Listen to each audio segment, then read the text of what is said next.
Topic is urine formation. 2 कडे चाललोय. Kidney and nephron हे स्ट्रक्चर आपण पहिल्या तासाला पाहिलं होतं, त्यामुळे याच्यात फार मी आता वेळ घालवत नाहीये. Basically nephron is a structural and functional unit of the kidney which includes the glomeruli. Glomerulus is a singular and glomeruli is a plural, and with the collecting tubules, that is PCT, loop of Henle, DCT and CT, that is collecting tubules. Okay, next we will go further.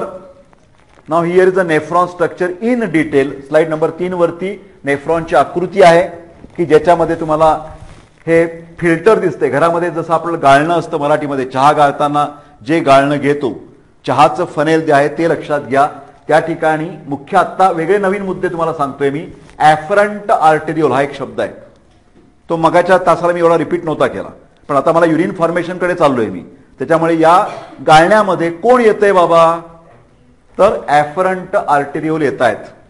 ॲफरंट म्हणजे त्याच्याकडे, near to that particular part. So afferent रक्तवाहिनी आहेत, या blood vessels आहेत, त्याच्यामधून रक्तच येणार आहे या गाळण्यामध्ये. आणि तिकडनं रक्त गाळलं गेलं की उरलेलं जे रक्त आहे ते इफरंट आर्टेरिओल मधनं जाणार आहे. क्लिअर झालंय, इफरंट आर्टेरिओल मध्ये. त्यामुळे या तासाला आत्ता लिहून टाका वहीमध्ये शब्द दोन, एक ॲफरंट आर्टेरिओल आणि एक efferent arteriole. Please write down these words. Afferent arteriole dash glomerulus dash efferent arteriole. परत रिपीट करतोय 3 शब्द, काही टेन्शन घ्यायचं कारण नाही, ऑडिओला रेकॉर्ड आहे. ॲफरंट आर्टेरिओल, नंतर ग्लोमेरुलस आणि नंतर इफरंट आर्टेरिओल. काही शंका असेल तर हात वरती करा, त्या वेळेला कृपया आपापसात बोलू नका. ॲफरंट आर्टेरिओल, ग्लोमेरुलस आणि efferent आर्टेरिओल.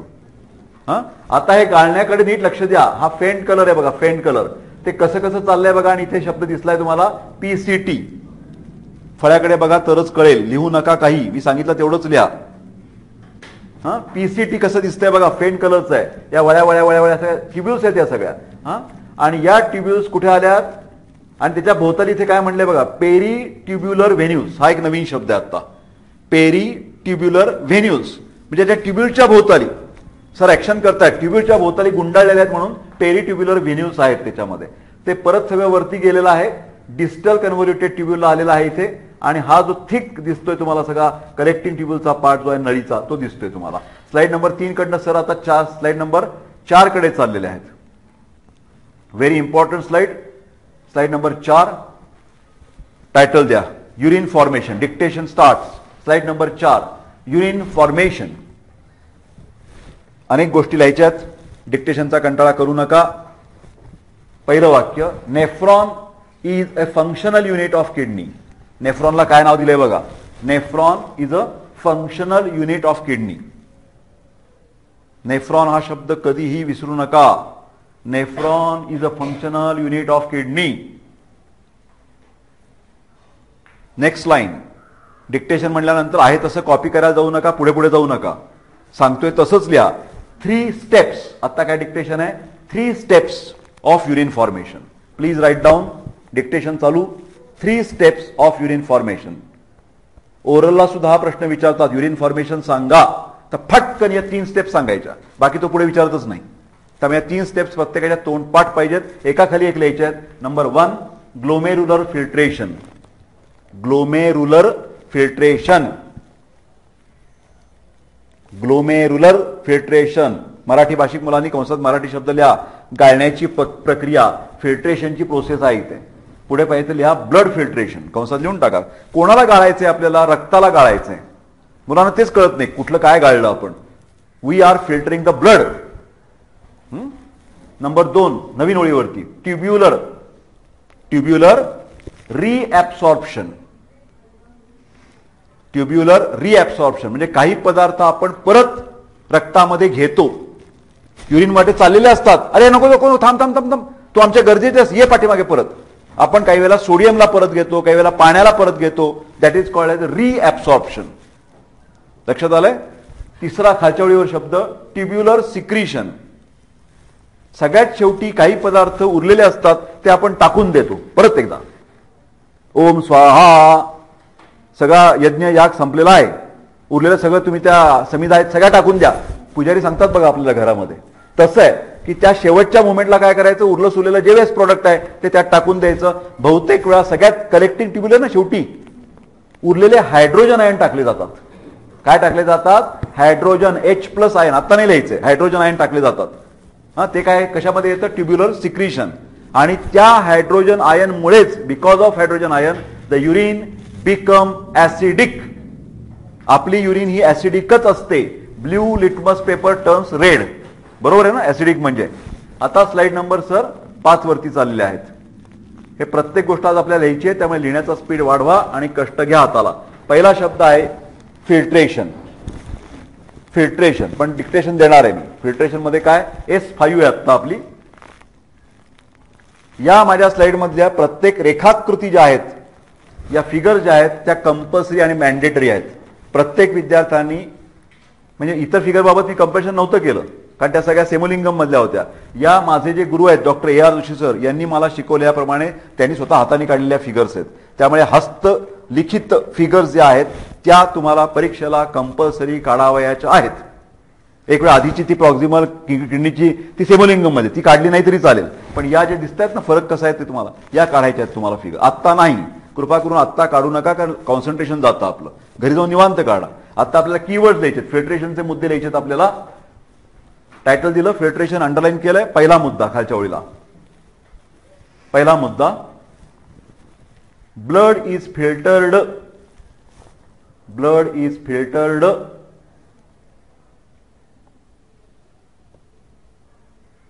blood is filtered from Bowman's capsule. From Bowman's capsule. Bowman किंवा बोमन, त्याचा उच्चार कोणी वेगवेगळा करतं. बाउमन्स किंवा बोमन्स कॅप्सूल हे जे दिसते तुम्हाला, नाव दिसते का इथे प्रत्येकाला, बोमन कॅप्सूल. ही वरती कॅपिलरी दिसतीये.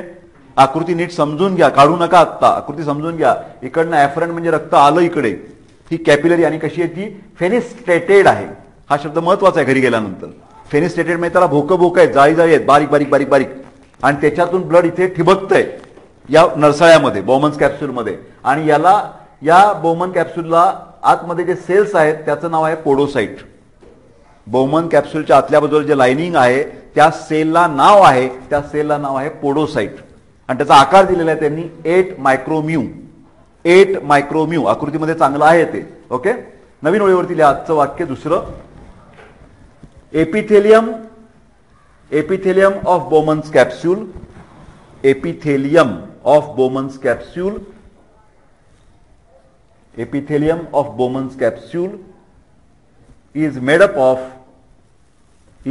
of podocytes. PODO अंडरलाइन करा शब्द, पोडोसाइट्स.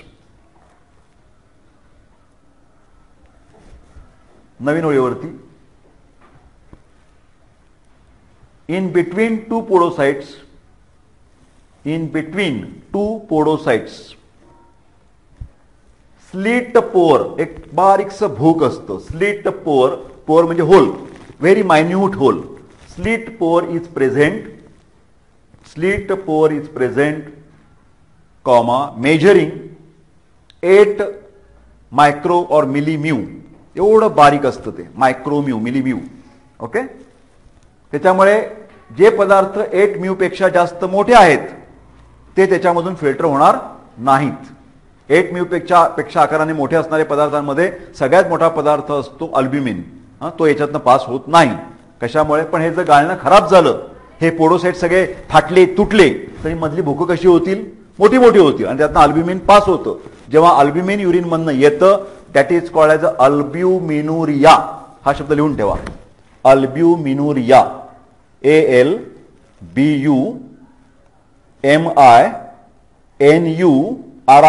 अल्ब्युमिनुरिया. म्हणजे काय, albumin is passing through the, albumin म्हणजेच प्रोटीन बरं का, प्रोटीन पास झालेत आणि हे धोक्याचं आहे. नेफ्रॉटिक सिंड्रोम मध्ये तसं होतं. ओके, आता पुढे फक्त लक्ष द्या काय लिहिले ते. Also epithelium of the Bowman's capsule is negatively charge glycocalyx. हा शब्द गेलाय का तुम्हाला, आठवत असेल तर सेल मेम्ब्रेन मध्ये ग्लायकोकॅलिक्स हा शब्द गेला होता तुम्हाला. Wall of carbohydrate and protein. Hence negatively charged particles due to repelling action will not get filtered. RBCs and plasma proteins are negatively charged, so they did not get filtered. He concept कळली आहे का बघा तुम्हाला. इथे कुठला charge आहे? Negative. आरबीसीचा कुठला charge आहे? निगेटिव्हच. मग निगेटिव्ह कधी जवळ येतील का? नाही. त्या आरबीसीला येऊ देत नाही जवळ. तू लांब जा, तुझा माझा काय संबंध नाही. परत लक्षात घ्या, पोडोसाइट्सचं चार्जिंग कुठलं आहे? निगेटिव्ह. आरबीसीचं चार्जिंग कुठलं आहे? निगेटिव्ह. म्हणून ते जवळ येऊ देत नाही आणि आरबीसी याच्यामधून पास होत नाहीत. मग युरिनमध्ये जर आरबीसीज आल्या तर त्याचा काय अर्थ काय झाला? That is a pathological haematuria. किडनीचे प्रॉब्लेम निर्माण झाले की तुमच्या लघवीला लाल रंग येतो. Your urine becomes red because of the kidney problem, because of the stone problem. लक्षात आलं? त्याच्यामध्ये आरबीसीज यायला लागलेले आहेत आणि that is pathological. Normally RBCs येत नाही, अल्ब्युमिन येत नाही. ओके, हा भाग स्पष्टीकरणाचा होता. घरी जाऊन तुम्ही सगळं लिहित बसा. आता स्लाइड नंबर 7 तेच दिलेलं आहे बघा. किडनी डिसीज लिहू नका. Will be detected earliest.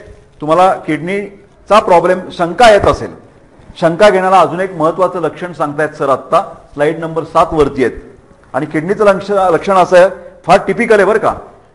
अंगावर जी सूज येते ना, त्याच्यामध्ये एक सूज असते की डोळ्याभोवताली येते. याला पेरी ऑर्बिटल स्वेलिंग म्हणतात. पेरी ऑर्बिटल स्वेलिंग, डोळ्यांच्या भोवताली येणारी सूज, oedema around the eyelids and especially in the morning. सकाळी उठल्यानंतर 8 दिवस झाले, 15 दिवस झाले, महिना झाला, 2 महिना झाला, या माझ्या छोट्या 8वीतल्या लहान भावाला दररोज सकाळी सर सूज येते, माझी आई खूप घाबरली आहे, तिला कळत नाही, फक्त सकाळीच जास्त असते सर, दुपारी संध्याकाळी नसते. विशेषतः मुलांच्या मध्ये वय वर्ष 5 ते 15, लक्षात ठेवा आकडा. जर चेहऱ्याच्या डोळ्यांच्या फक्त डोळ्याच्या भोवताली सूज असेल असे मोठाले, तर that is a kidney problem. ताबडतोबीने युरिन टेस्ट करून घ्यायची आणि युरिनमध्ये जर अल्ब्युमिनुरिया मिळाला ताबडतोब डॉक्टरकडे जायचं आणि ट्रीटमेंट चालू करायची. That may be the nephrotic syndrome. त्यामुळे periorbital swelling is one of the important sign for the kidney problem. लक्षात येतंय? पेडल इडिमा, पायाला सूज असली, फक्त पायाला, पावलांना, दोन्ही पावलांना, that is related with the cardiac oedema. इडिमाचे 3 प्रकार महत्वाचे लक्षात ठेवा. एक हृदयाचा धोका, लिव्हरचा धोका आणि किडनीचा धोका. So there are 3 type major causes for the oedema in the body, of the body. One cause is a hepatic cause, that is a hepatic edema. Second is a heart problem, that is cardiac edema. And third is a kidney problem, that is renal edema. Clear झालंय? हे clinical knowledge practice मध्ये अतिशय महत्वाचं आहे. Okay, so GFR नावाची एक term आहे. Please हा शब्द एक लिहून ठेवा, कारण याच्यामध्ये एक LAQ विचारला गेलेला आहे. GFR is equal to, please write down, GFR is equal to, हा स्वतंत्र टॉपिक आहे, glomerular filtration rate. GFR is equal to glomerular filtration rate. आता एक तुम्हाला इंटरेस्टिंग बातमी या शब्द लिहून झाला की सांगणार आहे.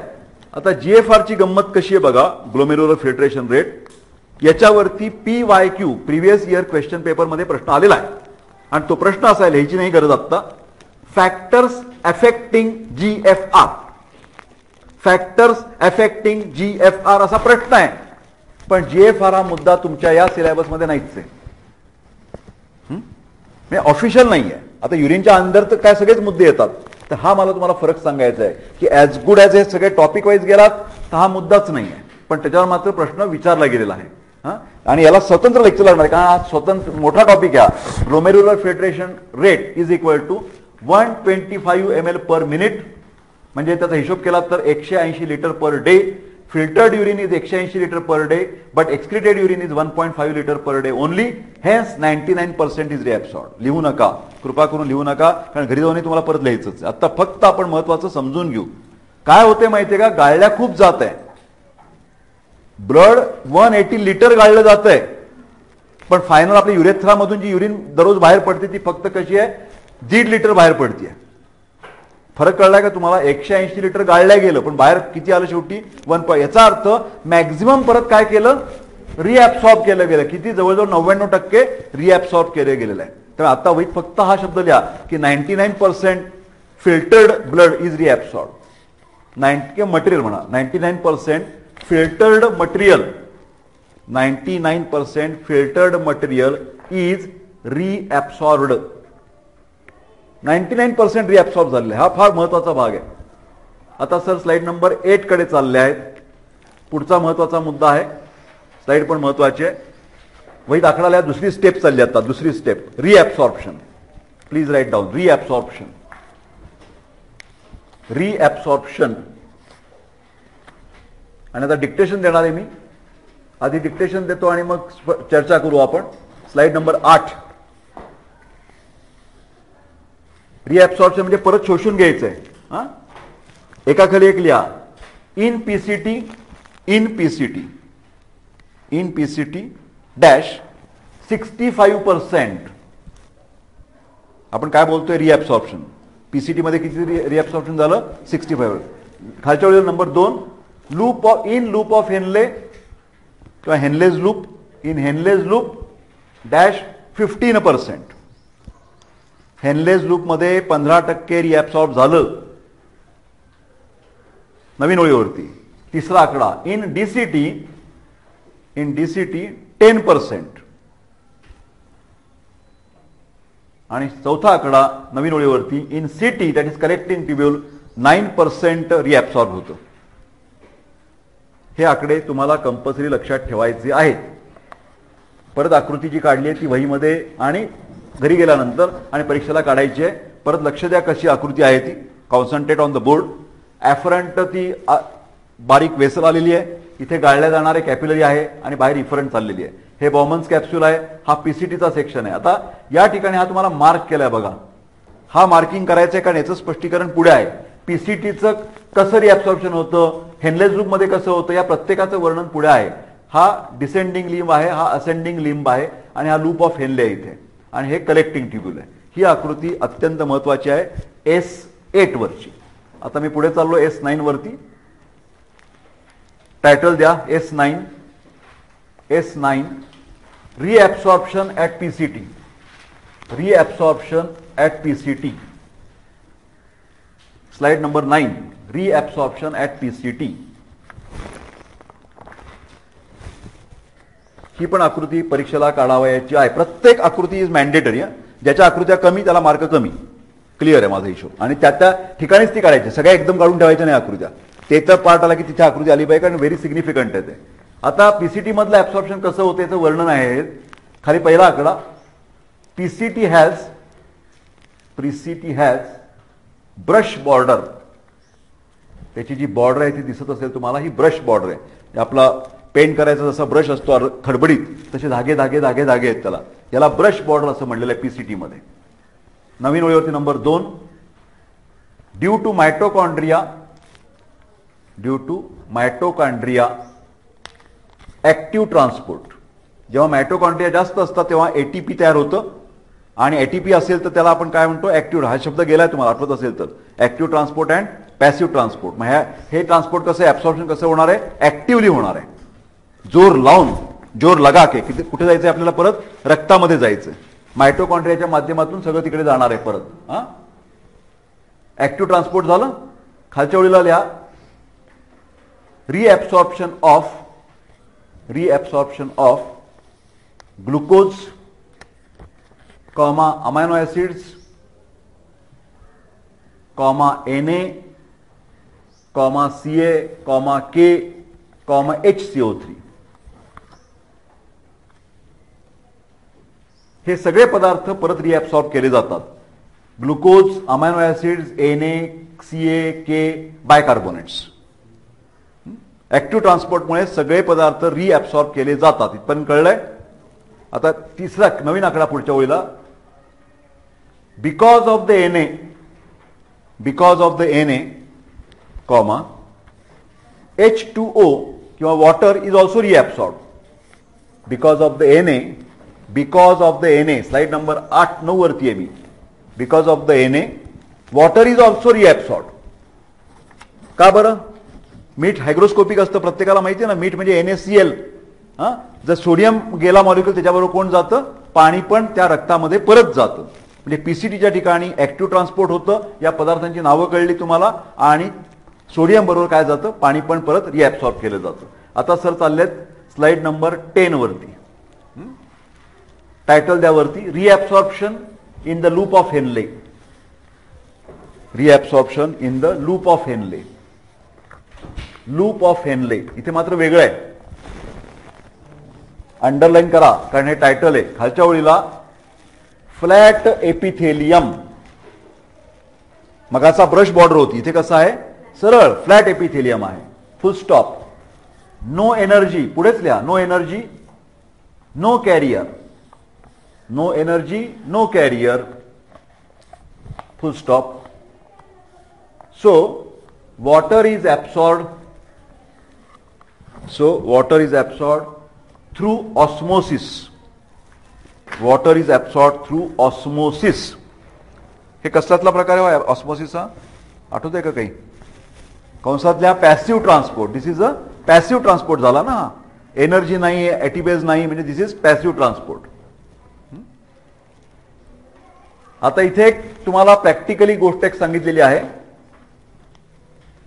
Osmosis from higher concentration to the lower concentration. Okay, कारण इकडे भरपूर पदार्थ आहेत, तुमच्या वॉटर आहे आणि ते तुम्हाला ढकलायचे रक्ताकडे. त्यामुळे इथे वॉटर इज ॲब्सॉर्ब, शोषण केलं जातं ऑस्मोसिसद्वारे, खेचलं जाते बरं का ते पाणी. That is conduction from higher concentration to the lower concentration. Okay, next. खालच्या वेळेला लिहा ॲप्लाइड पार्ट. ॲप्लाइड हे काही फार अतिमहत्वाचं नाहीये, पण इंटरेस्टिंग पार्ट आहे म्हणून फक्त लिहायचं आहे आपल्याला. In camel loop of Henle is a deep. Camel, उंटामध्ये, कॅमल ॲनिमल, हे जे लूप ऑफ हेनले ते असं खोल असतं, म्हणजे त्याची थोडक्यात सरफेस एरिया भरपूर आहे. Surface area is a big, loop of Henle is a deep. Surface area is big dash, so more absorption of water, कारण कॅमलला जास्त पाण्याची गरज आहे. So water absorption, reabsorption is more. पाणी साठवून ठेवावं लागतं ना त्याला वाळवंटामध्ये. दुसरी महत्वाची गोष्ट नवीन ओळीवरती लिहा, also action of diuretic drugs. Action of diuretic drugs, त्याच्यातलं फेमस औषध आहे लॅसिक्स टॅबलेट और लॅसिक्स इंजेक्शन. याची ऍक्शन कुठे घडते फार्मॅकोलॉजीमध्ये? तुम्हाला सेकंड इयरला फार्मॅकोलॉजी सब्जेक्ट आहे, तर फार्मॅकोलॉजिकल ऍक्शन या लूप ऑफ हेनले मध्ये घडते. Action of diuretic drug occurs in loop of Henley. या ठिकाणी ती ऍक्शन घडते. थोडक्यात त्या ठिकाणचं लूप ऑफ हेनलेचं कार्य तात्पुरती थांबवलं जातं. कोणामुळे? लॅसिक्समुळे. आणि मग युरिनमध्ये पाणी जास्त निघून जातं. जे वॉटर रिॲब्सॉर्ब व्हायला पाहिजे लूप ऑफ हेनलेमध्ये ते होत नाही. कोणामुळे? लॅसिक्समुळे. त्यांनी युरिन वाढते, पण लूप ऑफ हेनलेचं काम काय केलं जातं? थांबवलं जातं. फरक लक्षात येतोय का? त्यामुळे युरिनची प्रवृत्ती मात्र वाढणार आहे. स्लाइड नंबर 11 वरती चाललोय मी आता. टायटल द्या परत, reabsorption at DCT. Reabsorption at DCT, distal convoluted tubule. Step by step समजून घेतलं तर हा टॉपिक खूप सोपा आहे. आकृत्या लक्षात ठेवायच्या, डीसीटी मध्ये काय होतंय ते. टायटल दिल्यानंतर एक क्षणभर थांबा. आधी आपण स्क्रीनकडे पाहूया. इथे बघा, मगाचा पहिला पीसीटी आठवत असेल तुम्हाला तर भरपूर ब्रश बॉर्डर मोठी होती, रेगा रेगा रेगा रेगा. इथे ती ब्रश बॉर्डर कशी झालेली आहे? कमी आहे. मगाशी 2-3 मायटोकॉन्ड्रिया दाखवले होते, इथे मायटोकॉन्ड्रिया कसे आहेत? कमी झालेले आहेत. लक्षात आला फरक पीसीटी आणि डीसीटी मधला काय येतो? त्याच्यामुळे less mitochondria, less brush border and less basal channels. So compare ते पर पीसीटी चर्चा करा. म्हणून या ठिकाणी जे ऍब्सॉर्प्शन केलं जातं ते हॉर्मोन सेन्सिटिव्ह सेगमेंट आहे हा. म्हणजे या ठिकाणी जास्त करून ऍक्शन कोणाची होते? तर एडीएचची ऍक्शन होते आणि त्या एडीएचमुळे पाणी हे रिॲब्सॉर्ब केलं जातं. Anti diuretic hormone K and H are dangerous to the body, so they are excreted. In this segment facultative water absorption takes place. म्हणजे हॉर्मोनची मदत घेऊन पाणी आत शिरतं रक्तामध्ये, म्हणून त्याला काय म्हणलंय? फॅकल्टेटिव्ह. प्रोत्साहन दिलेल्या हॉर्मोननी की चला आता आपल्याला तिकडे जाऊन उपयोगाचं नाहीये, कारण तो अँटी डायुरेटिक हॉर्मोन आहे. आपल्याला युरिनला जास्त व्हायची नाहीये, कमी करायची, म्हणून ते वॉटर काय केलं जातं? परत कुठनं केलं जातं? डीसीटी मधनं. ओके, तर आता लिहायचं डिक्टेशन आहे. स्लाइड नंबर 11 करता. In DCT dash less mitochondria. In DCT less mitochondria comma less brush border and less basal channels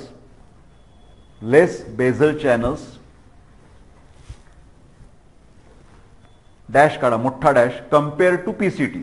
हे कोणाशी कम्पेअर करायचं आहे? Compare to PCT. Full stop. नवीन ओळीवरती इन डीसीटी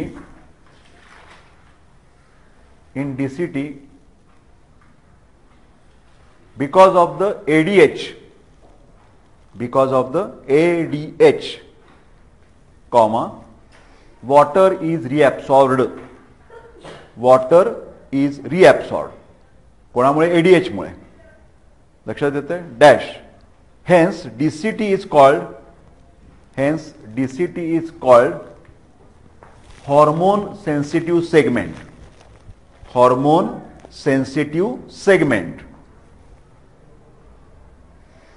तुम्हाला थोडे थोडे फरक लक्षात येतात का? बघा, पहिला सेगमेंट होता तिथे काय झालं होतं?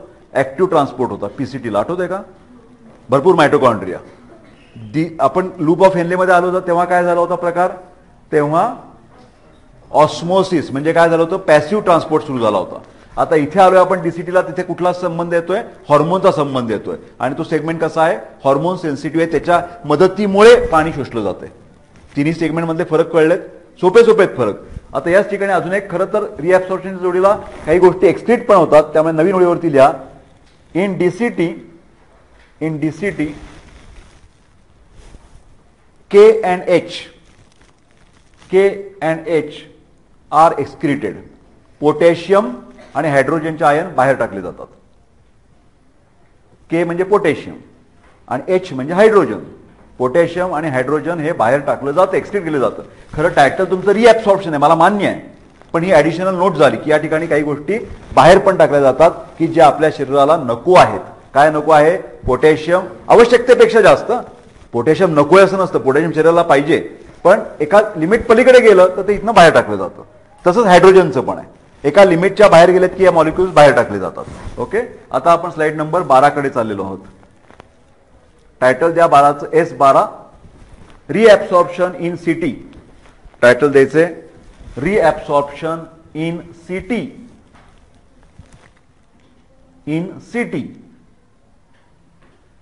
Collecting tubule. डिक्टेशन चालू झालेलं आहे. खालच्या वेळेला पहिलं वाक्य, this is also hormone sensitive segment. This is also hormone sensitive segment. Full stop. नवीन ओळीवरती सो नवीन ओळीवरती due to ADH antidiuretic hormone water is reabsorbed. Same DCT प्रमाणे, म्हणजे इक्वल टू आहे. खरं तर डीसीटी सारखंच काम इथे पण होतं. इथे पण कोणाची काम चालू आहे? एडीएचचं काम चालू आहे. म्हणून हॉर्मोन सेन्सिटिव्ह हा सेगमेंट आहे. याला कसं, हा शब्द एक नवीन ऍड करा, फॅकल्टेटिव्ह वॉटर ऍब्सॉर्प्शन. फॅकल्टेटिव्ह मदत घेऊन, फॅकल्टेटिव्ह वॉटर ऍब्सॉर्प्शन होतं. हॉर्मोनची मदत घेतली जाते.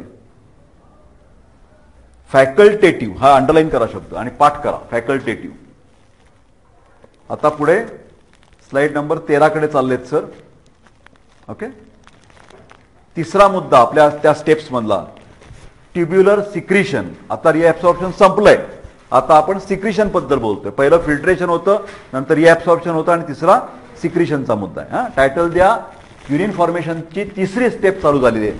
Third step in urine formation, that is tubular secretion. त्याचं डिक्टेशन चालू आहे. स्लाइड नंबर 13 आहे. 13 वरती मी आहे. खाली पहिलं वाक्य लिहायचं, in DCT due to aldosterone. हा हॉर्मोन आहे. Due to aldosterone, ALDOSTERON, due to aldosterone, comma, carrier protein becomes available for Na. सोडियमला आत घेण्यासाठी तिथे त्यांच्याकडे माणसं नेमलेली आहेत त्यांनी, कॅरियर प्रोटीन म्हणतात त्याला. Full stop. खालच्या ओळीला नवीन ओळीवरती, so Na is taken back from DCT to blood. Na is taken back from DCT to blood. हे दुसरं वाक्य झालं. आता नवीन ओळीवरती तिसरं वाक्य. पण एक घेतलं की एक द्यायला पाहिजे असा निसर्गाचा नियम आहे. म्हणून ते निसर्गाने काय केले, नेचरने काय केले बघा. तिसरं वाक्य लिहायचं, डिक्टेशन चालू आहे. With the exchange of Na, sodium घेतल्यामुळे, with the exchange of Na, with the exchange of Na, comma काढायचा, K is thrown out. Sodium घ्यायचा, पोटॅशियमला देऊन टाकायचा युरिनमध्ये. K म्हणजे पोटॅशियम दिला, सोडियम घेतला, पोटॅशियम दिला. कोणी सोडियम कोणाकडनं घेतला, DCT कडनं म्हणजे युरिनमधनं ब्लडमध्ये घेतला आणि ब्लडने त्याच्या बदल्यात काय दिलं, पोटॅशियमचे एक मॉलिक्युल्स देऊन टाकले. ती एक्सचेंज मेळावा आहे तिथे Na K चा. Na आतमध्ये घ्यायचं आणि K ला बाहेर टाकून द्यायचं. ओके, नेक्स्ट स्लाइड 14 वरती सर आहेत आता. S14 सेम टॉपिक आहे, ट्युब्युलर सिक्रिशन. पुढचं वाक्य नंबर 3 किंवा 4 असेल त्याप्रमाणे. CO2 फ्रॉम ब्लड आहे तसं लिहायचंय आता. CO2 from blood it's a chemical reaction आहे. स्लाइड नंबर 14 वरती chemical reaction, biochemistry. CO2 from the blood is taken by DCT. रक्तातला carbon dioxide DCT, distal converted tubule घेतं स्वतःकडे. CO2 नवीन ओळीवरती. CO2 plus H2O. मी dictation देतोय ते वेगळं आहे स्क्रीनपेक्षा. CO2 प्लस H2O केमिस्ट्री लिहायची. Is equal to H2CO3. पहिल्यांदा हा कार्बोनेटचा मॉलिक्यूल तयार होतो. CO2 आणि पाण्याचा संबंध आल्यानंतर CO2 plus H2O is equal to H2CO3. इथपर्यंत क्लिअर आहे. नवीन ओळीवरती आता. पण आपल्याला तिथेच आतमध्ये चालू असतात घडामोडी सगळ्या. ते H2CO3चं परत विभाजन होतं. नवीन ओळीवरती लिहा, H2CO3 is divide into नीट लिहा, divide into H plus and HCO3 minus 3. हे थोडंसं लिहिताना इथे प्रिंटिंग मिस्टेक आहे. ते वरती टॉपला लिहायचं तुम्हाला. कसे लिहितात माहिती आहे, ॲनॉन कॅटॉन्सचा हिशोब. तर ते वरच्या बाजूला लिहायचं H2CO3 मायनस. कशामुळे डिवाइड झाला H2CO3, एक H मॉलिक्यूल तयार झाला आणि एक H2CO3. कळलं. आता नवीन ओळीवरती परत HCO3 इज रिॲब्सॉर्ब्ड. हे तयार झालेलं जे केमिस्ट्री आहे त्याच्यातले बायोकार्बोनेट जो आहे HCO3 मायनस 3 किंवा हा बायोकार्बोनेट इज रिॲब्सॉर्ब्ड. ही पुढची स्टेप झाली. परत खालच्या ओळीला, but H plus that is hydrogen, but H plus that is hydrogen is thrown away into the urine.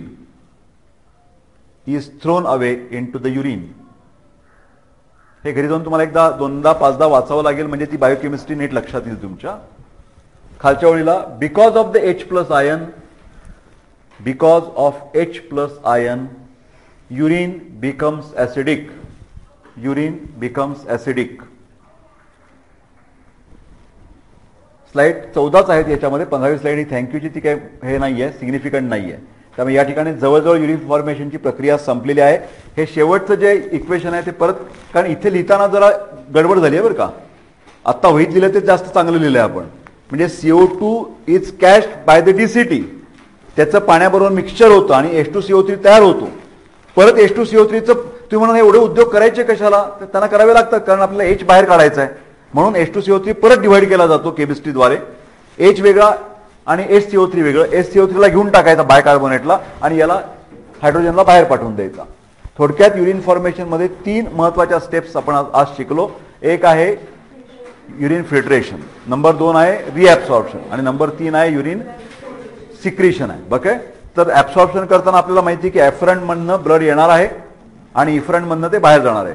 त्यामध्ये फिल्टरमध्ये जे काही बोमन्स कॅप्सूल आहे, गाळणं आहे, फिल्ट्रेशन आहे, त्याच्यामध्ये सेल्स जे असतात त्यांना पोडोसाइट्स असं म्हणतात. त्या पोडोसाइट्सच्या मध्ये बारीक बारीक छिद्र असतात. त्याचा आकार हा 0.8 मायक्रो मिली म्यूल असा त्याचा आकार आहे की ज्याच्यात मग प्रोटीन्स खाली येऊ शकत नाहीत. आणि आरबीसीज काय येऊ शकत नाही, तर आरबीसीचं गणित वेगळं आहे. आरबीसीज या निगेटिव्ह आहेत आणि ते पोडोसाइट्स सुद्धा निगेटिव्ह आहेत, म्हणून ते रिपेल करतात एकमेकांना. म्हणजे नॉर्मली आपल्या युरिनमध्ये अल्ब्युमिन आणि अल्बिसिस नसल्या पाहिजेत. That is very clear. आता रिअब्सॉर्प्शन मध्ये त्यांनी टप्पे केलेत. एक पीसीटीचा टप्पा, एक लूप ऑफ एनलेचा टप्पा आणि एक डीसीटीचा टप्पा. त्या पीसीटी मध्ये भरपूर मायटोकॉन्ड्रिया आहेत, ब्रश बॉर्डर आहे, त्यामुळे ऍक्टिव्ह ऍब्सॉर्प्शन होतं. पुढे गेलात लूप ऑफ एनले मध्ये तर तिथे मात्र पॅसिव्ह म्हणजे ऑस्मोसिसद्वारे होते, from higher concentration to lower concentration. आणि तिसरा जो आहे डीसीटी, त्याच्यामध्ये हॉर्मोन सेगमेंट फॅकल्टेटिव्ह असतं, कारण तिथे कोण काम करतं तर एडीएच हॉर्मोन काम करतो. लक्षात येते थोडं थोडं. आणि कलेक्टिंग ट्युब्युल्समध्ये फायनली गेल्यानंतर तुम्हाला रिअब्सॉर्प्शनचा विचार करायचा आहे. रिअब्सॉर्प्शनमध्ये 2 प्रक्रिया घडतात. कुठल्या 2 प्रक्रिया घडतात रिअब्सॉर्प्शनमध्ये? पहिलं काय, दुसरं काय? बघा वहीमध्ये रिअब्सॉर्प्शन मध्ये काय घडतं? नाही रिअब्सॉर्प्शन आहे. आय एम सॉरी, माझा शेवटचा मुद्दा चालू होता. I am sorry, I am at the end point. Secretion मध्ये पहिल्यांदा काय सिक्रेट काय करून टाकलेलं आहे आपण? अल्डोस्टेरॉन. नाही, अल्डोस्टेरॉन सिक्रेट नाही केलेला. Aldosterone is a hormone. तो काय करतो, तिथे प्रोटीन्स मॉलिक्युल अवेलेबल करून देतो आणि त्याच्यामुळे पहिल्यांदा एनए घेतलं जातं, पण त्याच्या बदल्यात आपल्याला काहीतरी द्यायचं आहे म्हणून एनएच्या बदल्यात के बाहेर टाकला जातो. ही पहिली प्रोसेस बाहेर टाकण्याची. आणि दुसऱ्या प्रोसेसमध्ये CO2चा संबंध आहे. CO2 ला घेतं, ते परत H2CO3 तयार होतो, त्याच्यातला परत HCO3 आतमध्ये येतो आणि H आयन फक्त बाहेर जातो. Okay, so this is all together for today's 14th January 2025. We have completed the 2 important topics today. First lecture was 3A, describe structure and function of the kidney, and second lecture was about the discussion of urine formation. On the next Monday, I think I have already sent the PPTs to you with the telegram. That is regarding the describe the juxtaglomerular apparatus and also the fluid electrolyte balance. I request all of you to go through that particular PPTs and then come for the Monday's lecture. Thanks a lot. Have a nice day. Best of luck for your exam. Next slide 14 वरती sir आहेत आता. S14 same topic आहे, tubular secretion. पुढचं वाक्य number 3 किंवा 4 असेल त्याप्रमाणे. CO2 from blood आहे तसं लिहायचंय आता. CO2 from blood it's a chemical reaction आहे. स्लाइड नंबर 14 वरती chemical reaction, biochemistry. CO2 from the blood is taken by DCT. रक्तातला carbon dioxide DCT, distal converted tubule घेतं स्वतःकडे. CO2 नवीन ओळीवरती CO2 प्लस H2O. मी dictation देतोय ते वेगळं आहे स्क्रीनपेक्षा. CO2 प्लस H2O केमिस्ट्री लिहायची इज इक्वल टू H2CO3. पहिल्यांदा हा कार्बोनेटचा मॉलिक्यूल तयार होतो. CO2 आणि पाण्याचा संबंध आल्यानंतर CO2 plus H2O is equal to H2CO3. इथपर्यंत क्लिअर आहे? नवीन ओळीवरती आता. पण आपल्याला तिथेच आतमध्ये चालू असतात घडामोडी सगळ्या. ते H2CO3चं परत विभाजन होतं. नवीन ओळीवरती लिहा H2CO3 is divide into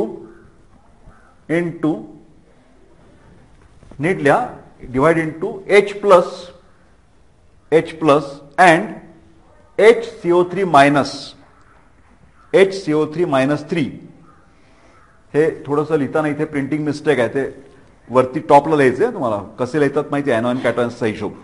तर ते वरच्या बाजूला लिहायचं H2CO3 मायनस. कशामुळे डिवाइड झाला H2CO3? एक H मॉलिक्यूल तयार झाला आणि एक H2CO3. कळलं? आता नवीन ओळीवरती परत HCO3 इज रिअब्सॉर्ब्ड.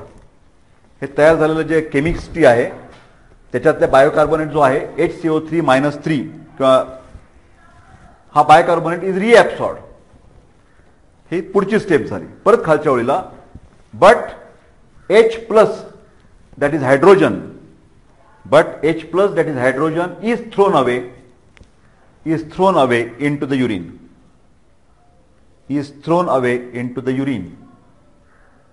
हे घरी जाऊन तुम्हाला एकदा 2दा 5दा वाचावं लागेल म्हणजे ती बायोकेमिस्ट्री नीट लक्षात येईल तुमच्या. खालच्या ओळीला because of the H plus ion urine becomes acidic.